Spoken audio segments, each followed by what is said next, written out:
many other initiatives. Question number 5, Dr Russell Norman. Thank you, Mr Speaker. Does he believe that the electricity reforms of the late 1990s delivered lower electricity prices? If so, what has happened to household electricity prices over the last 20 years? Questions directed to the Minister of Energy and Resources. Honourable Simon. Mr Speaker, yes, those reforms were on the right track, but as a newspaper column said this morning, the largest sustained household price increases for a generation or more happened between the end of 2001 and the end of 2008. And that's the difficulty, as the column says, for David Shearer and Russell Norman. So if Mr Norman wants to apologise now, I'm happy to accept that apology. Point of order, Dr Russell Norman. Thank you, Mr Speaker. This was a question on notice. It had 2 parts. The Minister vaguely addressed the first one, I suppose, but he completely failed to address the second part of the question. It's very specific. I thought he addressed it very specifically. Well, Mr Speaker, 20 years. We're now in 2013, so we're talking from 1993 to 2013. He did not address that period. He talked about 2001, but he addressed a portion within that period of 20 years, without a doubt. The member has further point of order, Mr Speaker. Point of order. Point of order. The question is very specific. It's on notice. It's about 20 years. You can't cherry-pick a period within the 20 years and say you've answered the question. He did not answer the question. I think the Minister has adequately addressed the question that you put down.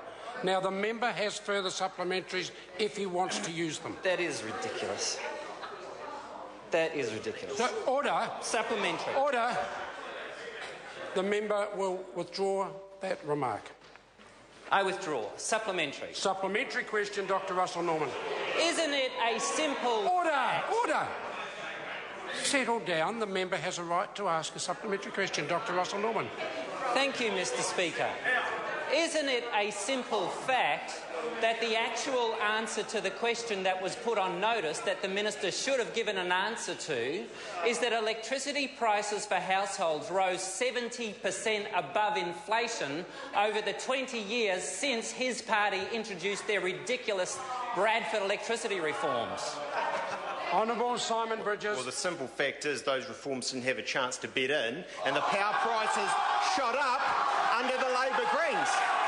But I'll give the member... All right, settle down. Order! There you go.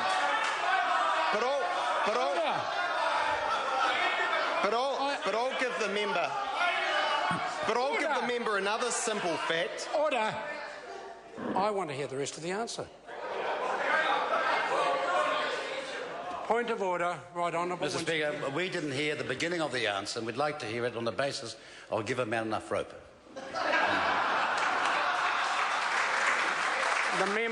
The Minister can continue with his answer. Right. Further supplementary question, Dr Russell Norman. Thank you, Mr Speaker. Isn't it a simple fact that the answer to the question of how much did household power prices increase over 20 years, the question that's on notice, the answer to the question is that prices increased by 70% above inflation? Honourable Simon Mr Bridges. Speaker, no, I don't think that is a simple fact. I think what is a simple fact that since the Labor Greens announced their policy, Contact share price has fallen almost 3%. Now, I know that member's probably proud of that, but on this side of the House, we actually believe in shareholders' value. Order! Order! Supplementary question, Dr Russell Norman. Thank you, Mr Speaker. Seeing as the Minister seems completely unaware of what has happened to power prices... The member will ask the question within standing orders. Well, point of order. Point of order. Point of order. Point of order, Dr Russell Norman. Mr Speaker, standing orders require that ministers address questions that have been put down on notice. Now, the Minister failed to do that. Now you're saying that I can't... The member is now trifling with the ruling I gave earlier. I have ruled... Order! I had ruled that that answer addressed the question. I then gave the member the ability to ask supplementary questions, and in answering supplementary questions, it is inappropriate to start with a reflection, seeing that the Minister is unaware. The member can simply ask his supplementary...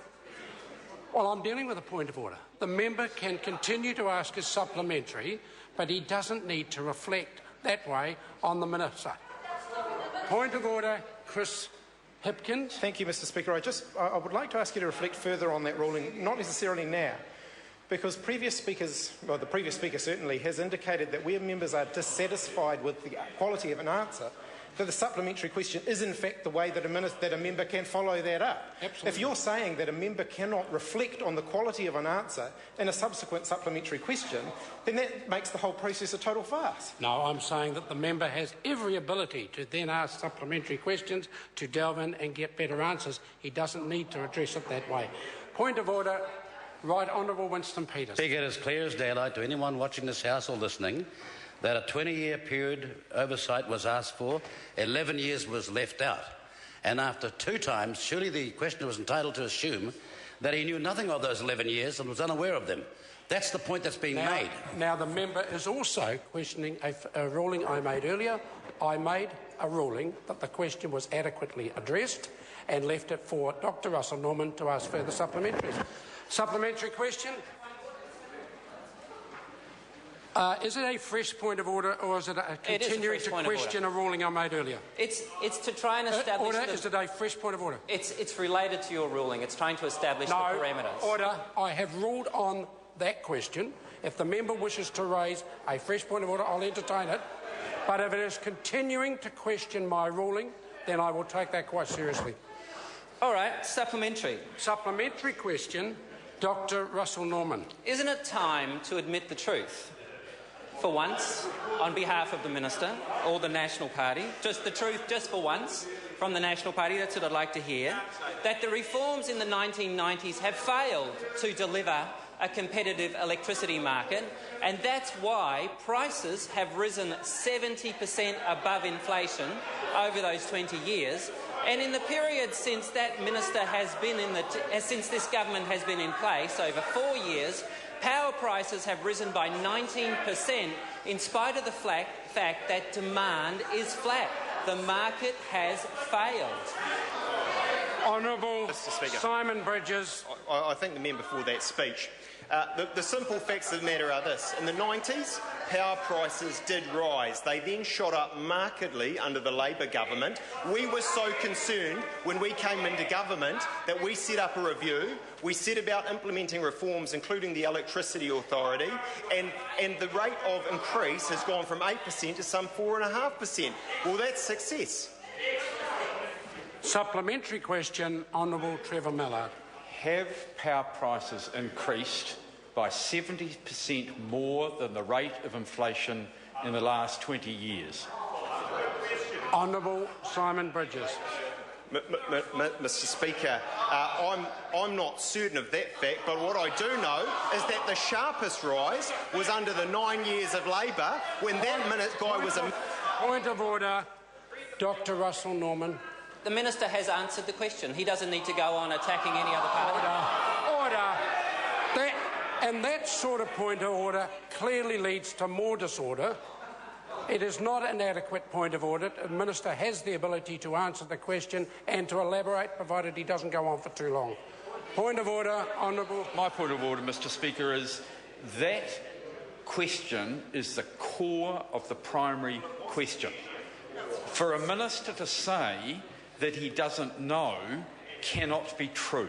Order. It is a substantially different question to what was asked in the primary question. I move now to question number 6. Order. Take your injection. Order. Honourable Clayton Cosgrave. Sir, could I ask you, and it may not be the appropriate time for you to make a ruling here, but is it your ruling that where a member sets down a primary question on notice that deals with a specific time period, that a minister now may only be required to answer, to provide information for a small part of that specific time period rather than the entire time period specified?